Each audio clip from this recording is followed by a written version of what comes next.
대법원 2015년 7월 3일 선고 2021-220-741 판결 사건명 구상금 1. 주주가 회사 채무에 대하여 연대 책임을 지는 경우를 정한 중화인민공화국 공사법 제20조 제3항의 규정 취지.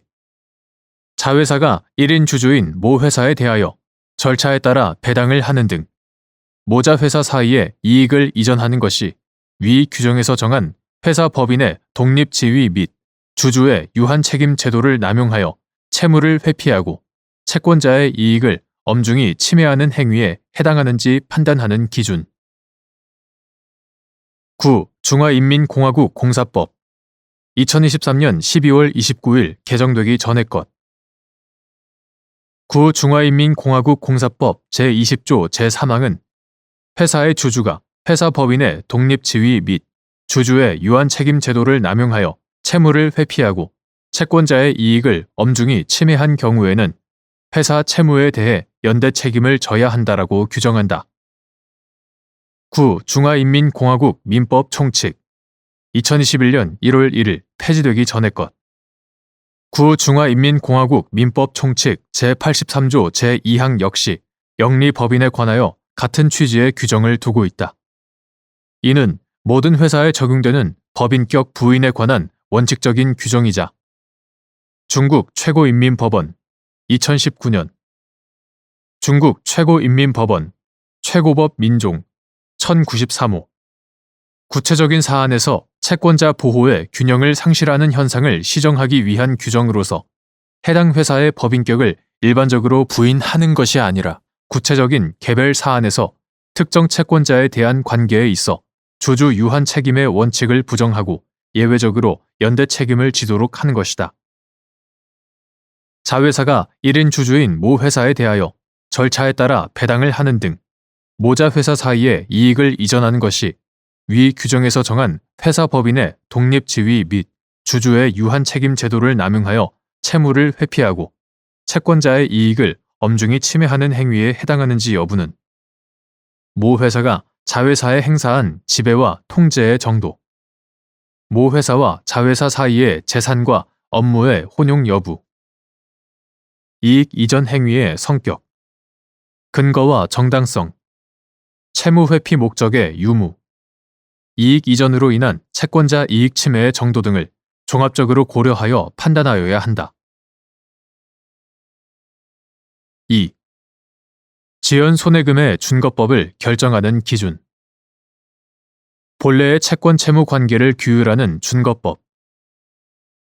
외국적 요소가 있는 법률 관계에 적용될 준거법인 외국법의 내용에 대한 조사가 법원의 직권조사 사항인지 여부, 적극. 준거법인 외국법의 내용을 확정하고 그 의미를 해석하는 방법. 지연 손해금이란 채무의 이행 지체에 대한 손해배상으로서 본래의 채무에 부수하여 지급되는 것이므로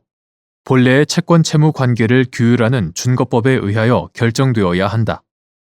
한편 외국적 요소가 있는 법률 관계에 관하여 적용될 준거법으로서의 외국법은 사실이 아니라 법이므로 법원은 직권으로 그 내용을 조사하여야 하고 외국적 요소가 있는 법률 관계에 관하여 적용될 준거법인 외국법의 내용을 확정하고 그 의미를 해석할 때는 그 외국법이 본국에서 현실로 해석, 적용되고 있는 의미 또는 내용대로 해석, 적용하는 것이 원칙이며 소송 과정에서 그 외국의 판례 등 해석 기준에 관한 자료가 제출되지 아니하여 그 내용의 확인이 불가능한 경우에만 일반적인 법 해석 기준에 따라 법의 의미, 내용을 확정할 수 있다. 3. 갑 주식회사의 100% 자회사로 중국에서 산업설비 시공 등을 목적으로 설립된 을 중국 법인이 병 중국 법인으로부터 병 법인의 공장 내에 가스 공급 설비를 설치하는 공사를 도급받아 그 공사를 마친 직후 을 법인의 과실 등으로 위 공장에서 화재가 발생하여 병 법인이 큰 피해를 입었는데 을 법인이 위 화재 사고로부터 약 4개월 뒤 갑 회사에 대한 이익 배당을 결정하고 이후 배당금을 지급하자. 병법인과 체결한 보험 계약에 따라 병법인에 보험금을 지급하고 보험자 대위에 따라 을법인을 상대로 중국 법원에 위 보험 사고로 인한 손해의 일부와 이자의 지급을 구하는 소를 제기하여 일부 승소의 확정 판결을 받은 정중국법인 등이 갑 회사를 상대로 구 중화인민공화국 공사법 제20조 제3항에 따른 책임을 구한 사안에서 갑 회사가 을 법인의 배상 채무에 대하여 구 중화인민공화국 공사법 제20조 제3항에 따라 연대 책임을 부담한다고 본 원심의 판단에는 법리 오해 등의 잘못이 없으나 관련 중국 판결의 내용과 중국법의 관련 규정 등에 관하여 제대로 심리를 하지 않은 채 정법인 등의 지연 손해금 청구를 모두 기각한 원심의 판단에는 법리 오해 등의 잘못이 있다고 한 사례.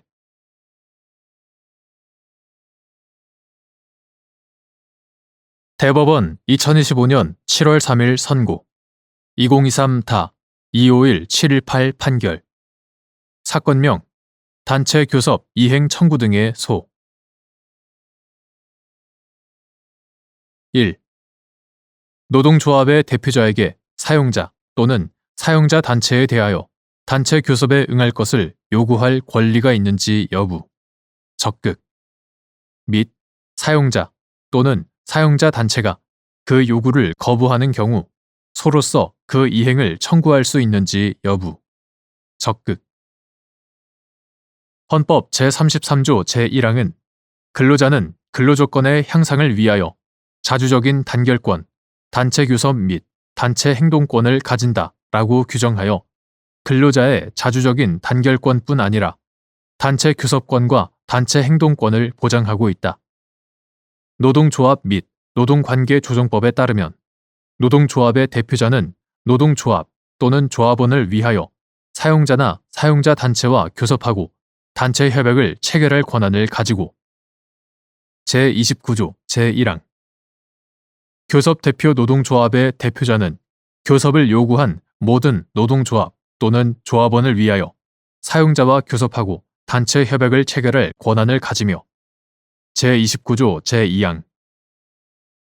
노동조합과 사용자 또는 사용자 단체는 신의에 따라 성실히 교섭하여야 하고 그 권한을 남용하여서는 아니 되며 정당한 이유 없이 교섭을 거부하거나 해태하여서는 아니 된다. 제30조 제1항, 제2항 이러한 헌법 및 관련 법령 규정들의 문헌, 내용과 취지 등을 종합하면 노동조합의 대표자는 사용자 또는 사용자 단체에 대하여 단체 교섭에 응할 것을 요구할 권리가 있고 사용자 또는 사용자 단체가 그 요구를 거부하는 경우에는 소로서 그 이행을 청구할 수 있다. 2. 사용자가 기존의 단체 협약이 이미 정한 사항에 대하여 단체 교섭 의무를 부담하는지 여부, 원칙적 소극 및 예외적으로 노동조합이 기존 단체 협약의 개정, 폐지, 승인 또는 새로운 단체 협약의 체결을 위한 단체 교섭을 요구할 수 있는 경우 단체 협약이 체결된 경우에 협약 당사자인 노사 양측은 협약 내용을 준수해야 하고 단체 협약의 유효기간 중은 물론 유효기간이 지난 후에도 기존의 단체 협약에서 이미 정한 근로조건이나 기타 사항, 이하 근로조건 등이라 한다. 근로조건 등의 개정, 폐지 등을 요구하는 쟁의 행위를 하지 아니할 이른바 평화 의무를 부담한다. 따라서 사용자는 특별한 사정이 없는 한 과거 기간의 근로조건 등 가운데 기존의 단체 협약이 이미 정한 사항에 대하여 단체 교섭 의무를 부담하지 아니한다. 그러나 기존 단체 협약이 무효라고 주장할 만한 상당한 근거가 있고 그에 따라 적법하게 단체 교섭을 요구한 노동조합의 단체 교섭권이 보장되지 못하였다는 등의 특별한 사정이 있는 경우에는 해당 노동조합은 신의 성실의 원칙에 반하지 않는 범위 내에서 기존 단체 협약의 개정, 폐지, 승인 또는 새로운 단체 협약의 체결을 위한 단체 교섭을 요구할 수 있다. 이때 사용자는 노동조합의 단체 교섭 요구가 평화 의무에 반한다거나 교섭 요구 사항이 과거 기간의 근로조건 등에 관한 사항이라는 이유만을 내세워 단체 교섭을 거부할 수 없다. 3. 노동조합의 설립 신고가 행정관청에 의하여 형식상 수리되었으나 헌법 제33조 제1항 및 노동조합 및 노동관계조정법 제2조 제4호가 규정한 실질적 요건을 갖추지 못한 경우 설립이 무효로서 노동조합으로서의 지위를 가지지 않는다고 보아야 하는지 여부, 원칙적 적극 및 해당 노동조합이 체결한 단체 협약이 노동조합 및 노동관계조정법상 단체 협약으로서의 효력이 있는지 여부, 소극. 노동조합의 조직이나 운영을 지배하거나 개입하려는 사용자의 부당노동 행위에 의해 노동조합이 설립된 것에 불과하거나 노동조합이 설립될 당시부터 사용자가 위와 같은 부당노동 행위를 저지르려는 것에 관하여 노동조합 측과 적극적인 통모, 합의가 이루어진 경우 등과 같이 해당 노동조합이 헌법 제33조 제1항 및 그 헌법적 요청에 바탕을 둔 노동조합 및 노동관계조정법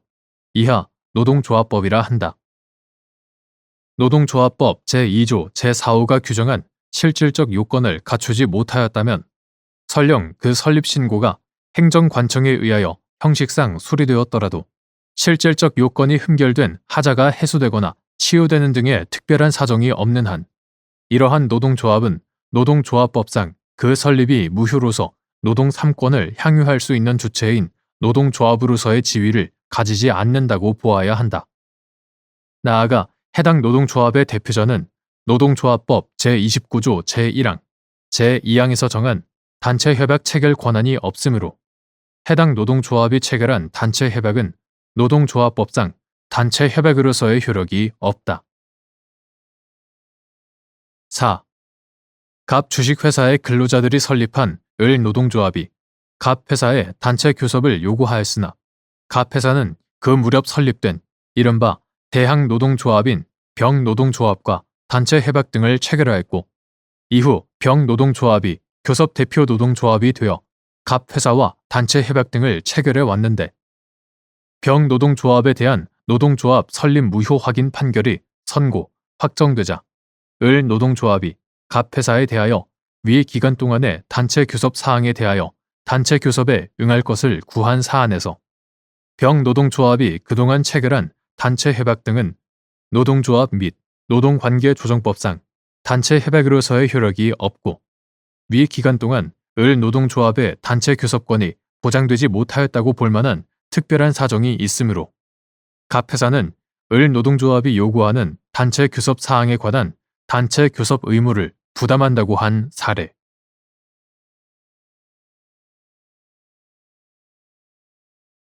대법원 2025년 7월 3일 선고 2023-299635 판결 사건명 보증금 반환 관리형 토지 신탁의 수탁자가 수분양자와 분양 계약을 체결하면서 신탁재산의 범위 내에서만 계약상 책임을 부담한다는 이른바 책임 한정 특약을 한 경우 그 약정의 효력, 원칙적 유효 신탁 사무의 처리상 발생한 채권을 가지고 있는 채권자는 수탁자의 일반 채권자와 달리 신탁 재산에 대하여도 강제 집행을 할 수 있다. 신탁법 제22조 제1항 한편 수탁자의 이행 책임이 신탁 재산의 한도 내로 제한되는 것은 신탁 행위로 인하여 수익자에 대하여 부담하는 채무에 한정되는 것이므로 신탁법 제38조 수익자 이외의 제3자 중 신탁 재산에 대하여 강제 집행을 할 수 있는 채권자 신탁법 제22조 제1항 채권자에 대하여 부담하는 채무에 관한 이행 책임은 신탁 재산의 한도 내로 제한되는 것이 아니라 수탁자의 고유 재산에 대하여도 미치는 것이 원칙이다. 다만 관리형 토지 신탁의 수탁자가 수분양자와 분양 계약을 체결하면서 신탁 재산의 범위 내에서만 계약상 책임을 부담한다는 이른바 책임 한정 특약을 한 경우 특별한 사정이 없는 한 계약 자유의 원칙에 비추어 이러한 약정도 유효하고 2011년 7월 25일 법률 제10924호로 전부 개정되어 2012년 7월 26일 시행된 구신탁법 제114조 이하에서 유한 책임 신탁을 도입하였다는 사정만으로는 이러한 약정의 효력이 부정된다고 볼 수 없다.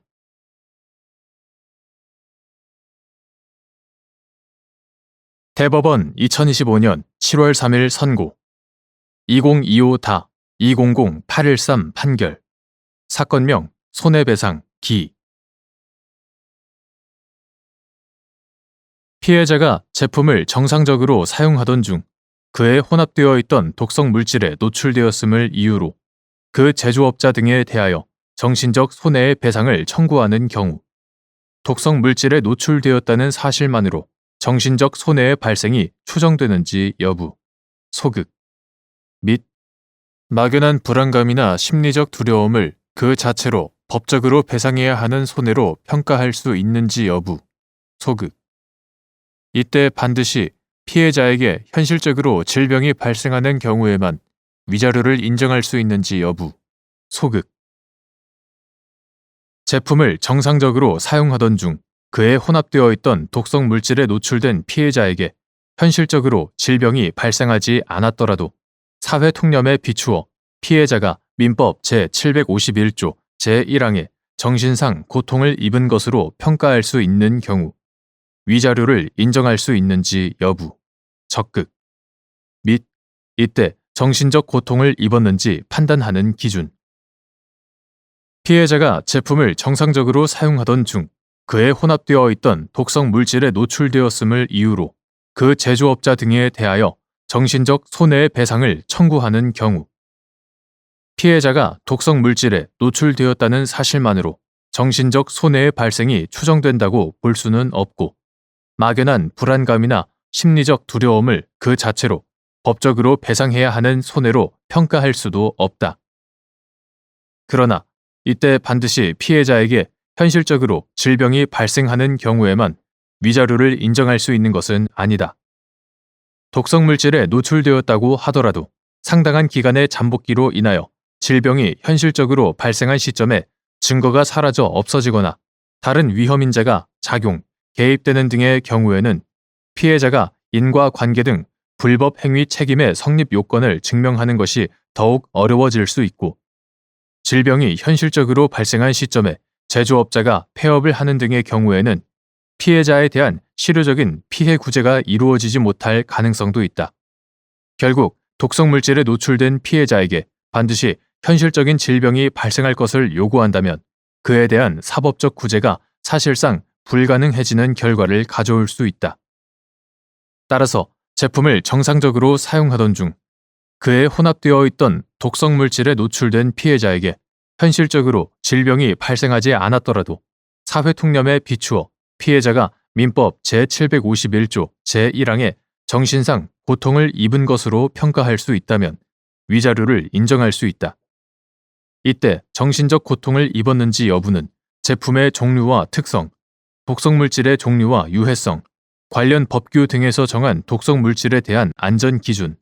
피해자가 독성물질에 노출된 경위, 기간 및 정도, 그에 따라 발생할 수 있는 건강에 대한 위해의 중대성 등 여러 사정을 종합적으로 고려하여 구체적 사건에 따라 객관적이고 합리적으로 판단하여야 한다.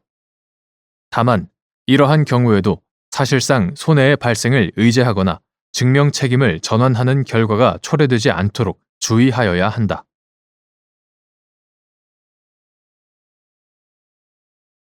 대법원 2025년 7월 3일 선고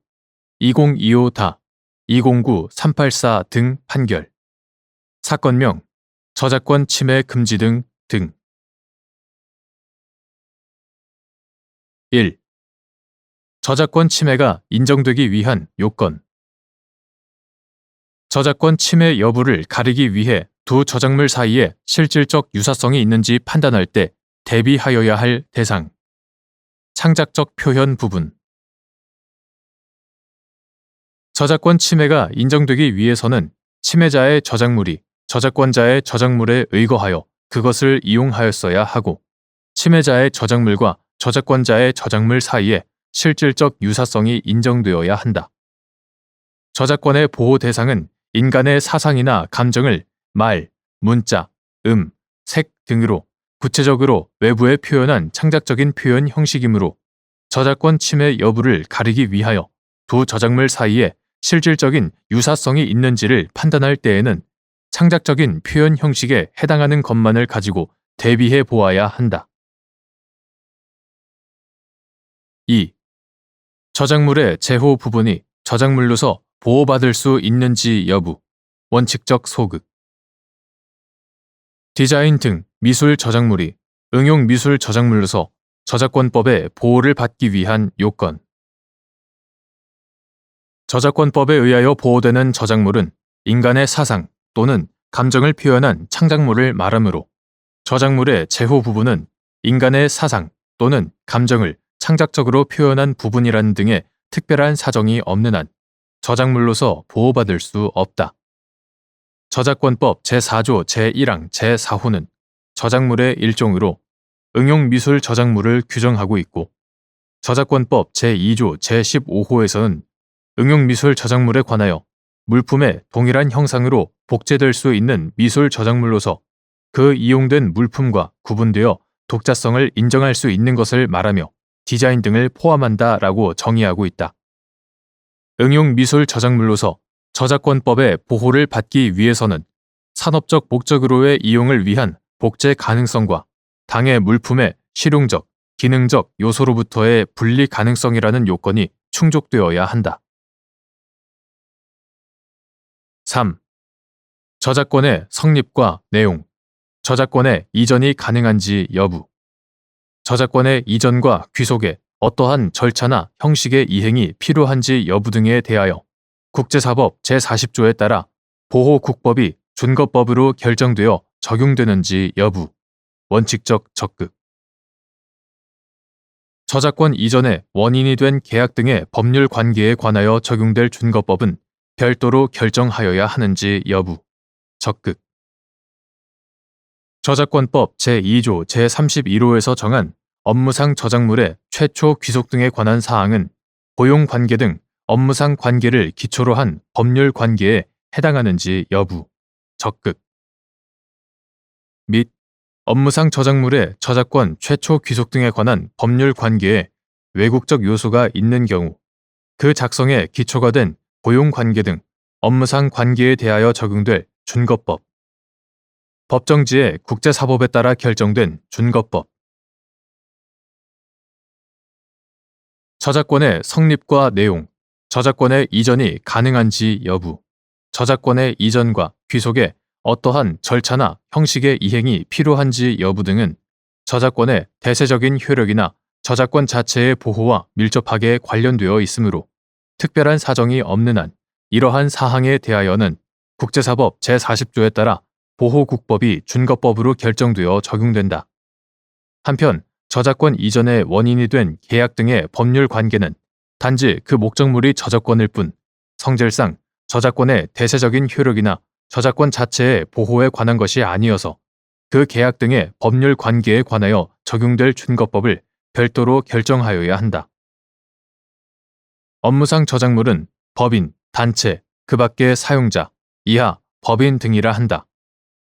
법인 등의 업무에 종사하는 자가 법인 등과의 업무상 관계에 기초하여 작성하는 저작물로서 그 저작권의 최초 귀속 등에 관한 사항은 고용관계 등 업무상 관계를 기초로 한 법률 관계에 해당한다. 따라서 업무상 저작물의 저작권 최초 귀속 등에 관한 법률 관계에 외국적 요소가 있는 경우에는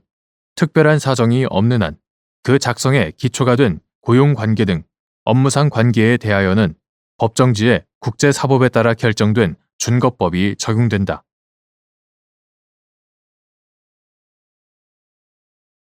대법원 2025년 7월 3일 선고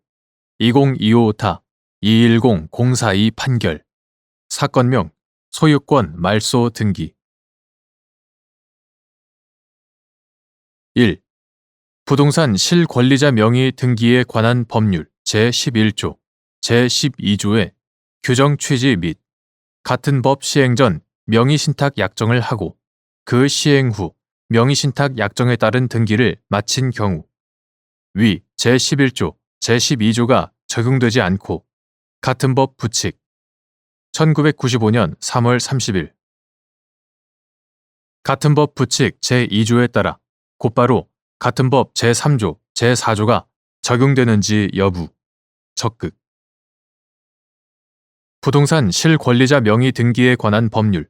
이하 부동산 실명법이라 한다. 부동산 실명법 부칙 1995년 3월 30일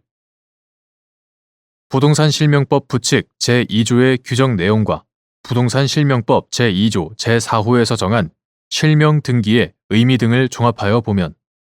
부동산 실명법 제11조 및 제12조는 부동산 실명법 시행 전에 명의신탁 약정에 따라 명의수탁자 명의로 등기가 맞춰진 경우를 규율 대상으로 하여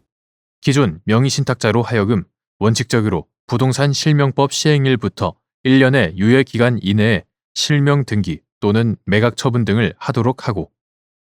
그 유예기간이 경과하도록 실명 등기 또는 매각 처분 등을 하지 아니한 때에는 같은 법 제4조에 따라 명의신탁 약정과 그로 인한 부동산의 물권 변동을 무효로 하는 한편 과징금 및 이행강제금 등의 제재를 가하는 규정으로 이해함이 타당하다. 그러므로 부동산 실명법 시행 전에 명의신탁 약정은 하였으나 그 시행 후에 명의신탁 약정에 따른 등기를 마친 경우에는 부동산 실명법 제11조 및 제12조가 적용될 여지가 없고 오히려 위 부칙 제2조에 따라 곧바로 부동산 실명법 제3조 및 제4조의 규정이 적용된다. 2. 계약 명의신탁에서 부동산 실권리자 명의 등기에 관한 법률 시행 전에 명의신탁 약정을 하고 그 시행 후에 명의신탁 약정에 따른 등기를 마친 경우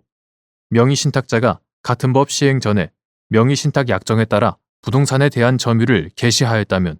그 점유는 같은 법 시행일 이후부터 타주 점유로 전환되는지 여부, 원칙적 적극 및 위와 같은 경우에 명의신탁자가 같은 법 시행 후에 부동산에 대한 점유를 개시하였다면 그 점유에 대한 자주 점유의 추정이 깨어지는지 여부, 원칙적 적극. 계약 명의신탁에서 부동산 실권리자 명의 등기에 관한 법률, 이하 부동산 실명법이라 한다. 부동산 실명법 시행 전에 명의신탁 약정을 하고 그 시행 후에 명의신탁 약정에 따른 등기를 마친 경우 부동산 실명법 부칙 1995년 3월 30일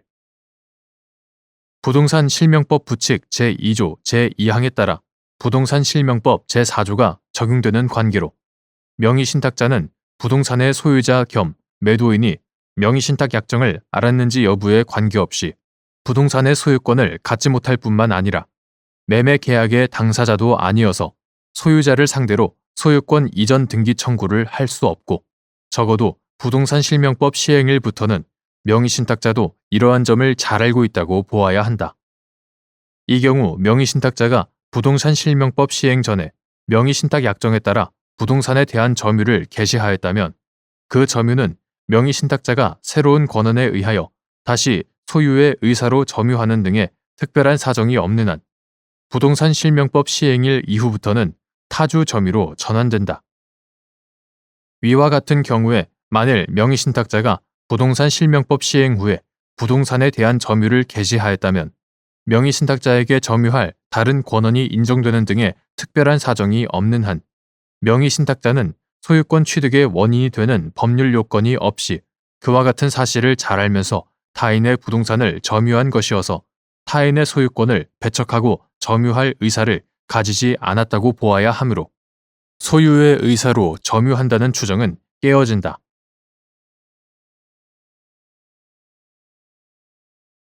대법원 2025년 7월 3일자 2025-5442 결정 사건명 소송 비용액 확정 민사소송법 제112조 본문 및 제111조 제1항의 취지 소송 비용액 확정 신청 사건에서 피신청인이 민사소송법 제111조 제1항에서 정한 최고 기간이 경과한 이후에도 사법보좌관의 처분에 대한 이의신청 절차나 이어지는 항고법원의 재판 절차에서 자신의 비용 계산서와 비용액을 소명하는 데 필요한 서면을 법원에 제출할 수 있는지 여부, 적극 및 이때 법원은 위 서면의 내용을 함께 고려하여 소송 비용 분담액을 다시 산정한 후 피신청인이 신청인에게 상환할 소송 비용액을 확정하여야 하는지 여부, 원칙적 적극. 민사소송법 제111조 제1항은 소송 비용액의 확정에 관한 신청 사건에서 법원으로 하여금 그 결정 전에 상대방에게 비용 계산서의 등본을 교부하고 이에 대한 진술을 할 것과 일정한 기간 이내에 비용 계산서와 비용액을 소명하는 데 필요한 서면을 제출할 것을 최고하도록 하는 한편, 같은 조 제2항에서 상대방이 제1항의 서면을 기간 이내에 제출하지 아니한 때에는 법원은 신청인의 비용에 대하여서만 결정할 수 있다. 다만 상대방도 제110조 제1항의 확정 결정을 신청할 수 있다라고 정하고 있다.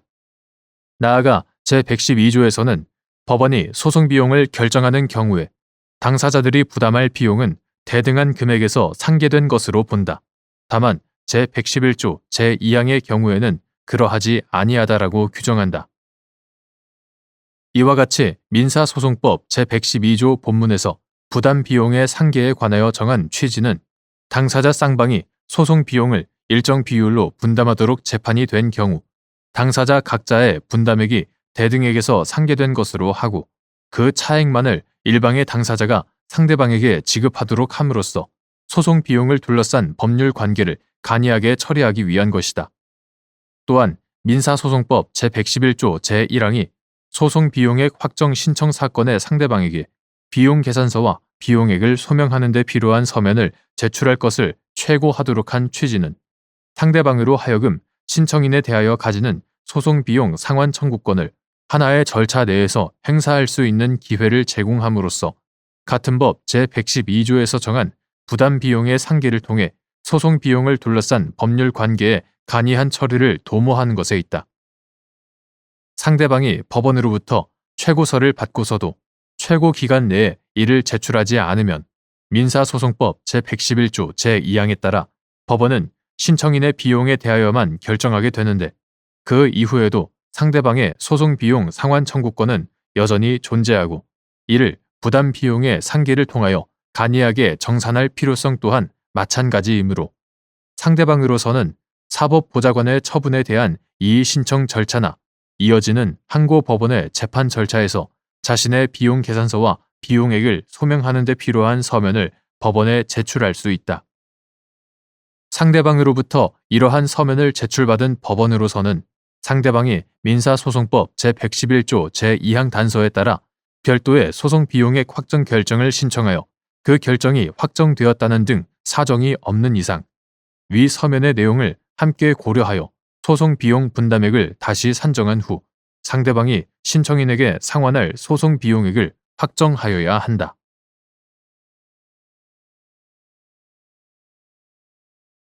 대법원 2025년 7월 16일 선고 2022-277-188 판결 사건명 부당이득 반환 1. 채무자가 피해자로부터 편취한 금전을 자신의 채권자에 대한 채무 변제에 사용하는 경우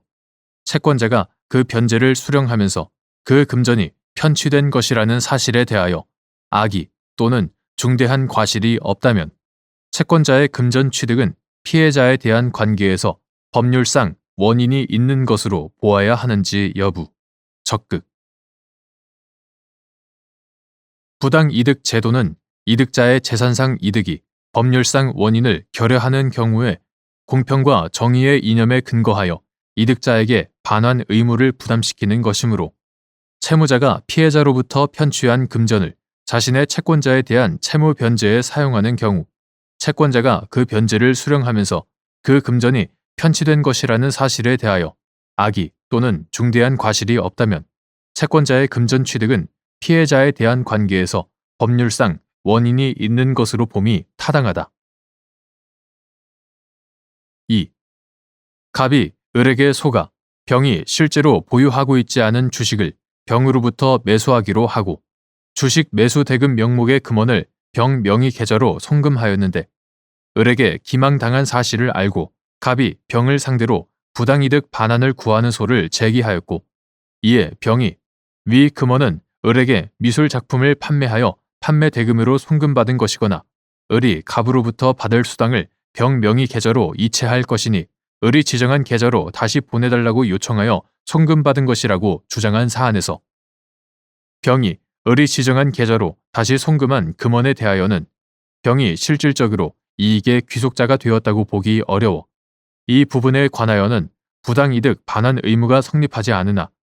갑이 병에게 송금한 금원 중 미술작품 매매 대금으로 변제된 금원에 대하여는 병에게 그것이 편취된 돈이라는 사실에 대하여 악의 또는 중대한 과실이 있었는지에 관하여 심리하여 법률상 원인의 존부에 관하여 판단했어야 하는데도 이와 달리 보고 병에게 부당이득 반환 의무가 성립된다고 본 원심 판단에 법리 오해 등의 잘못이 있다고 한 사례.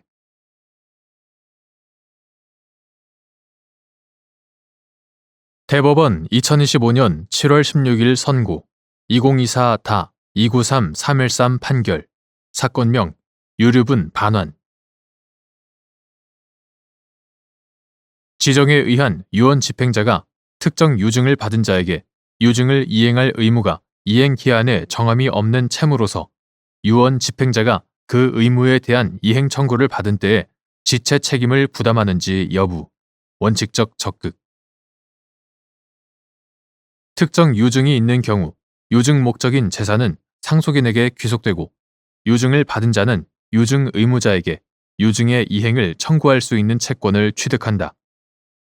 한편 지정에 의한 유언 집행자는 유언자 사망 후 지체 없이 이를 승낙하거나 사퇴할 것을 상속인에게 통지해야 하고 민법 제1097조 제1항 취임을 승낙한 때에는 지체 없이 그 임무를 이행해야 한다. 민법 제1099조 여기서 지체 없이 그 임무를 이행해야 한다는 것은 재산 목록을 작성하여 상속인에게 교부하거나 민법 제1100조 제1항 유언의 집행에 필요한 행위 민법 제1101조 유언의 집행에 필요한 행위를 하는 것과 같이 유언 집행자가 유언 집행을 준비하거나 집행에 착수하여야 함을 의미할 뿐이므로 피상속인이 사망한 때 또는 유언 집행자 취임을 승낙한 때 곧바로 유증 의무의 이행기가 도래한다고 볼 수는 없다. 지정에 의한 유언 집행자가 특정 유증을 받은 자에게 유증을 이행할 의무는 유언자가 유언으로 달리 정하였다는 등의 특별한 사정이 없는 한 이행 기한에 정함이 없는 채무이므로 유언 집행자가 그 의무에 대한 이행 청구를 받은 때에 비로소 지체 책임을 진다.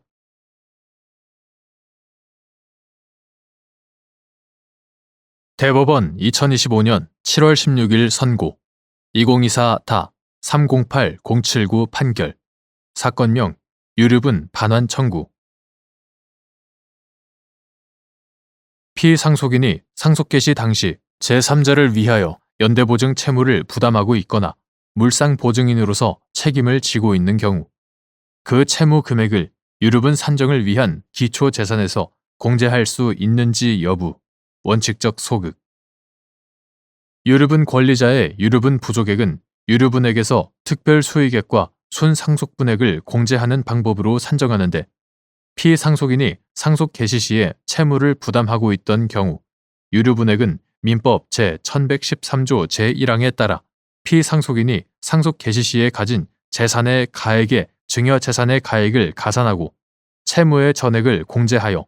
유류분 산정의 기초가 되는 재산액을 확정한 다음 거기에 민법 제1112조에서 정한 유류분 비율을 곱하여 산정한다. 여기서 공제할 채무는 상속 개시 당시 피상속인이 종국적으로 부담하여야 할 것이 확실한 채무라야 하므로 피상속인이 제3자를 위하여 연대보증 채무를 부담하고 있는 경우에는 주 채무자가 변제 불능의 무자력 상태에 있기 때문에 피상속인이 그 채무를 이행한 후 주 채무자에게 구상권을 행사하더라도 변제받을 가능성이 없다는 등의 특별한 사정이 없는 한 유류분 산정을 위한 기초재산에서 그 채무 금액을 공제할 수 없다.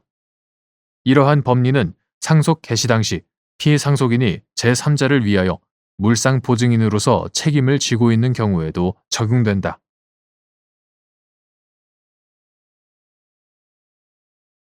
대법원 2025년 7월 16일 선고 2025-211-133 판결 사건명 구상금 1. 자동차 손해배상 보장법 시행령 제3조 제1항에 따라 책임보험자가 지급하여야 할 금액인 피해자에게 발생한 손해액의 의미. 자동차 손해배상 보장법 시행령 제3조 제1항에 따라 책임보험자가 지급하여야 할 금액인 피해자에게 발생한 손해액은 피해자가 실제로 입은 손해액으로서 치료비 등 적극적 손해, 치료 기간 중 일실 수입 등 소극적 손해와 정신적 손해를 포함한 금액에서 피해자의 과실 비율에 해당하는 금액이나 기왕증 기여도에 해당하는 금액을 공제한 손해액을 말한다. 2. 근로복지공단이 재해 근로자인 피해자에게 보험급여를 한 후 피해자를 대위하여 얻는 손해배상 채권의 범위. 산업재해 보상보험 보험급여와 동일한 사유에 의한 손해배상 채권 및 책임보험과 관련하여 한도액이 있는 때에는 근로복지공단이 가해자의 보험자에게 손해배상 채권을 대위 청구한 경우 보험자가 피해자에게 책임보험금으로 지급한 돈이 산업재해 보상보험 보험급여와 상호 보완적 관계에 있지 않다면 그 돈은 보험자가 근로복지공단에 지급할 책임보험금에서 공제되어야 하는지 여부. 적극. 근로복지공단이 재해 근로자인 피해자에게 보험급여를 한 후 피해자의 가해자 또는 그 보험자에 대한 손해배상 채권을 대위하는 경우 근로복지공단이 피해자를 대위하여 얻는 손해배상 채권은 피해자의 전체 손해배상 채권 중